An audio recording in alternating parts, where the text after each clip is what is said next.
Grandir, comme vigneron, c'est acquérir de nouvelles compétences, c'est se frotter à des situations inédites. Ainsi, lorsqu'il arrive à Limoux, Jean-Claude Mas découvre un nouveau métier, celui de producteur de vins effervescents. Comme pour le reste, il va l'apprendre très vite, et même avec une certaine gourmandise. Il y a ta marque dans ce vin, c'est que c'est gourmand. C'est gourmand, fruité, c'est expressif. C'est pas du tout un vin qui est dans l'austérité ou dans... c'est droit, mais en même temps, ça démontre quelque chose et ça le démontre avec élégance, harmonie, joie aussi. Moi, ce que je cherche dans mes bulles, c'est le fruit, mais la brioche aussi. Voilà. J'aime la brioche. Bon, c'est fou, on se croirait presque en Champagne ici, avec toutes ces bouteilles sur latte. Voilà, on est dans l'antre du chai historique de Martignoles, là où on fait nos créments, nos blanquettes, lieu historique, puisqu'on prétend être les premiers à avoir fait les vins effervescents en méthode traditionnelle. Donc l'histoire de Limoux, 1541, on crée à Saint-Hilaire les premières méthodes traditionnelles avec un cépage blanquetier, le Mosaque. Oui, qui est toujours là. Et toujours là. Toujours obligatoire. 90% d'un assemblage. Mais il y a eu d'autres cépages qui sont arrivés quand même. Il y a des cépages au milieu du XXe siècle, il y a le chardonnay qui est arrivé, qui a le chenin, le pinot, le pinot noir. Et ça nous a permis de faire des créments en assemblage qui contiennent au moins 70% de chardonnay. C'est ça, ouais. On imagine toujours que le Languedoc, c'est du vin rouge, mais c'est aussi une grande région de bulles aujourd'hui. Oui. Limoux est historiquement une grande région de vin blanc et de bulles. Et on va dire que dans le Languedoc, Limoux, moi je me rappelle les vendangeurs qui venaient d'Espagne, ils venaient chez nous d'abord ramasser les aramons, les carignans dans la plaine. Dans la plaine de Béziers. Dans la plaine de Pézenas, là. Et après, ils partaient à la montagne. Donc Limoux, on ne sait pas trop, c'est la montagne. C'est un peu... Et moi, j'y suis revenu, quand je me suis lancé, il fallait que j'élargisse un peu la capacité de production, parce que le domaine familial en 2000 il était tout petit, on faisait 10 000 bouteilles, enfin je faisais 10 000 bouteilles. En m'associant avec quelqu'un sur Limoux, que j'ai développé une vraie activité d'achat de raisins, de vinification, et donc développé et connu le métier d'abord des vins tranquilles sur Limoux, surtout des blancs, des chardonnays. J'ai appris véritablement le métier de la méthode traditionnelle en 2011. Ce qu'il y a de fascinant dans la méthode traditionnelle, c'est qu'une bouteille, c'est une cuve. C'est une cuve. Chaque bouteille fermente à sa manière. Bon, on essaie de maîtriser. Donc tu vois là, les levures qui sont déposées, qui sont mortes, qui ont fait leur deuxième fermentation, elles vont rester là-dessus. Le vin va être élevé pendant un minimum de 12 mois.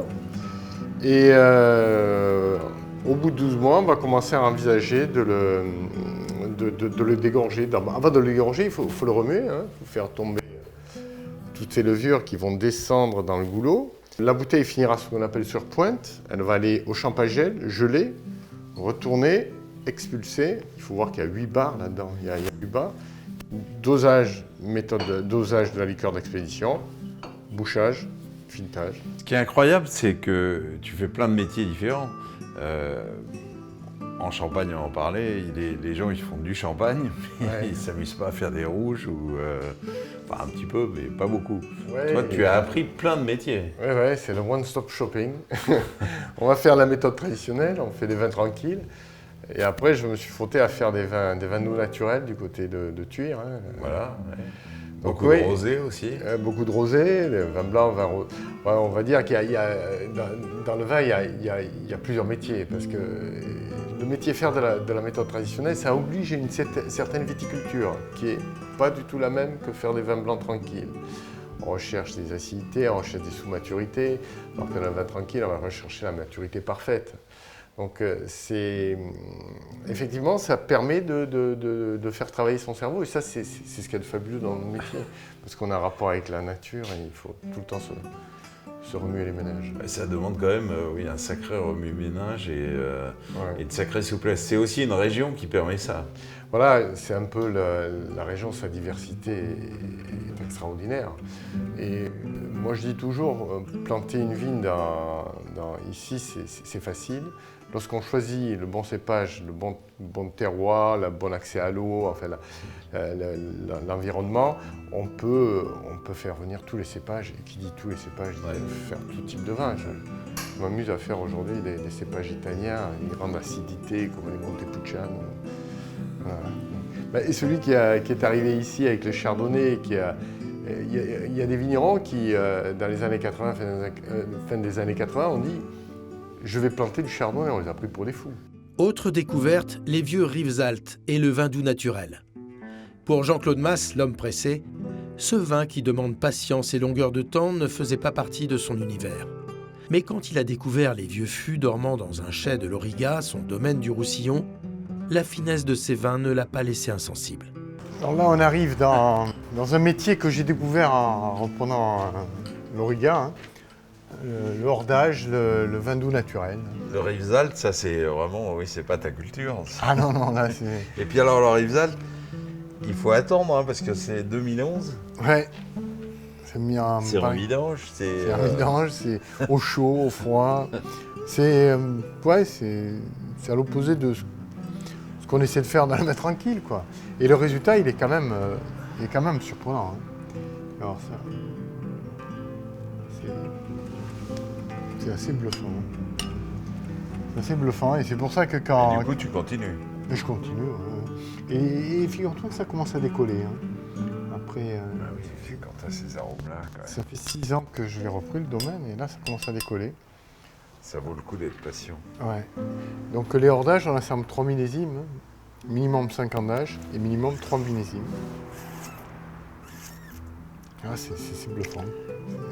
C'est super et c'est en pleine forme. Ça a 10 ans, mais c'est encore tout jeune. C'est incroyable. Ouais. Comme quoi le métier du vin, on en apprend tous les jours. Mais appréhender tous ces métiers laisse Jean-Claude Mas modeste sur sa connaissance du vin, des vignobles et des années.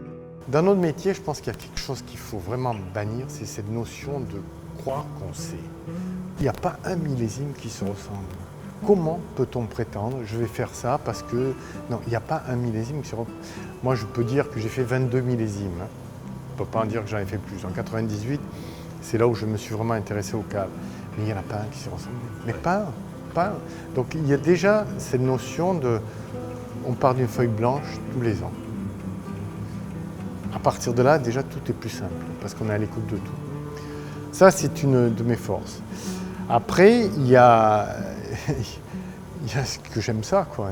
Alors, comment construire et développer dans cet univers du vin si complexe ?